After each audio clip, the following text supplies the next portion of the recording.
రాజా గారి ప్రత్యేకమైన లక్షలాది మంది అభిమానులు ఈరోజు ఎవరైతే ఇక్కడికి దయచేశారో మీ అందరికీ కూడా నా హృదయపూర్వక నమస్కారాలు తెలియజేసుకుంటున్నాను. వరపుల రాజా గారు నాకన్నా సుపరిచితంగా ఉన్న వారందరూ కూడా నాకన్నా ముందు మాట్లాడటం జరిగింది. అయితే 2018లో అనుకుంటాను ఏలేశ్వరం రావటం జరిగింది. గారికి ఇంకా వేదిక మీద ఉన్న అతిరథ మహారథులు అందరికీ పేరు పేరున నా హృదయపూర్వక నమస్కారాలు తెలియజేసుకుంటున్నాను. అదేవిధంగా వేదిక ముందు రాజన్న అభిమానులకు ఈరోజు ప్రత్యేకంగా ఒక్క రాజన్న అభిమానులే, పార్టీతో సంబంధం లేదు, ప్రతి ఒక్కరికి అక్క చెల్లెలకు సోదరులకు పెద్దలకు అందరికీ కూడా ప్రతి ఒక్కరికి పేరు పేరున శిరస్సు వంచిన పాదాభివందనాలు తెలియజేసుకుంటున్నాను.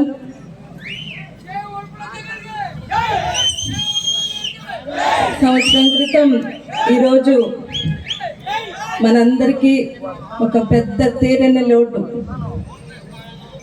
దాన్ని అధిగమించడం అన్నది మన వల్ల ఎవరి వల్ల కాదు, అది ఎప్పటికీ కూడా తీరని లోటే.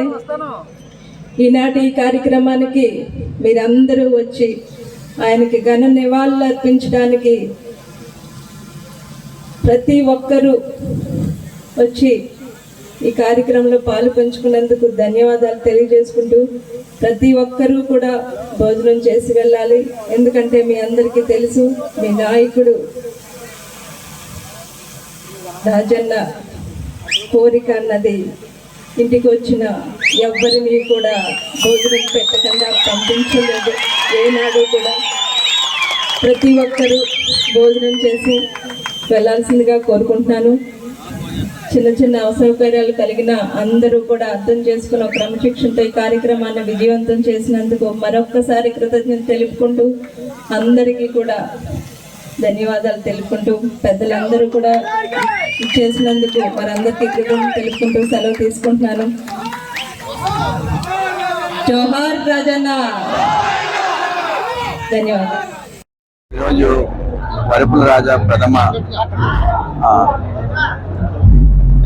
వర్ధంతి సందర్భంగా మనందరం కలిసి ఆయన సంస్కరించుకుని ఏం చేయాలి, పత్తిపాటికి ఆయన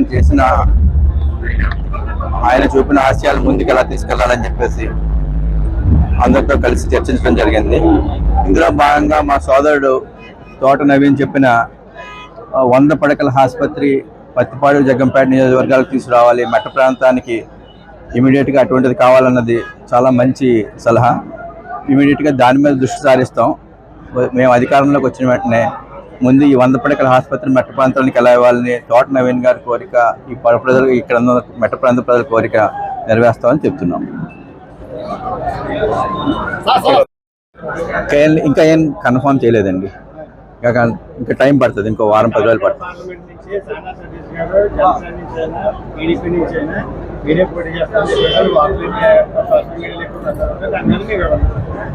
నేను కూడా అదే ఆశిస్తున్నాను.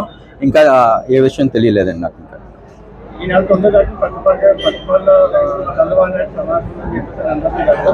అది ఇంకా డిసైడ్ అవ్వలేదండి. 9వ తారీఖు మీటింగ్ ఇంకా డిసైడ్ అవ్వలేదు. శివరాత్రి రావటం వల్ల ఏమన్నా కొద్దిగా మార్పు జరిగితే మార్పు జరగచ్చు.